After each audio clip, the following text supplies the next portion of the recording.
കുറച്ച് കാണുന്നില്ല. ഞാൻ എന്താണ് വന്നിരിക്കുന്നത് എന്നുള്ളത് നോക്കാം.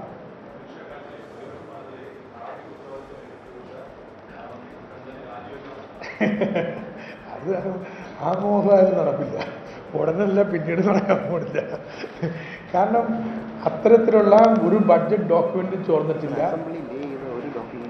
അസംബ്ലി ലേ ചെയ്തിട്ടുള്ള ഒരു ഡോക്യുമെന്റും പുറത്തു പോയിട്ടില്ല. ബഡ്ജറ്റ് പ്രസംഗമോ ബഡ്ജറ്റിംഗ് ബ്രീഫോ അതുപോലുള്ള ജെൻഡർ സ്റ്റേറ്റ്മെൻറ്റോ ഇങ്ങനെയുള്ള ഒന്നും പുറത്തു പോയിട്ടില്ല.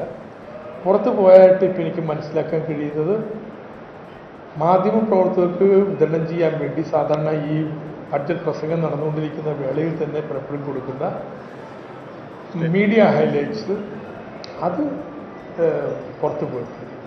അതെങ്ങനെ പോയി, അതെന്താണ് സംഭവിച്ചത് എന്നുള്ളത് പരിശോധിച്ചു.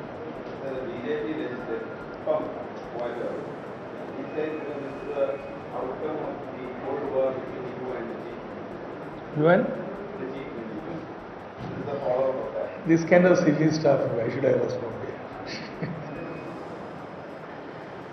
No, talk something serious. Now, ബഡ്ജറ്റിനെ കുറിച്ച് പറയട്ടെ.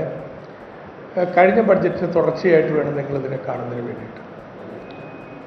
കഴിഞ്ഞ ബഡ്ജറ്റിൽ ഇല്ലാതിരുന്ന ഒരു പുതിയ ഘടകം, അതിനെക്കുറിച്ച് പൊതു പരാമർശങ്ങളുണ്ടായെങ്കിലും മൂർത്തരൂപം വന്നത് അതിന് ശേഷമുള്ള കാലയളവിലാണ്, കഴിഞ്ഞ വർഷക്കാലത്തിലാണ്. അതാണ് ഈ ബഡ്ജറ്റ്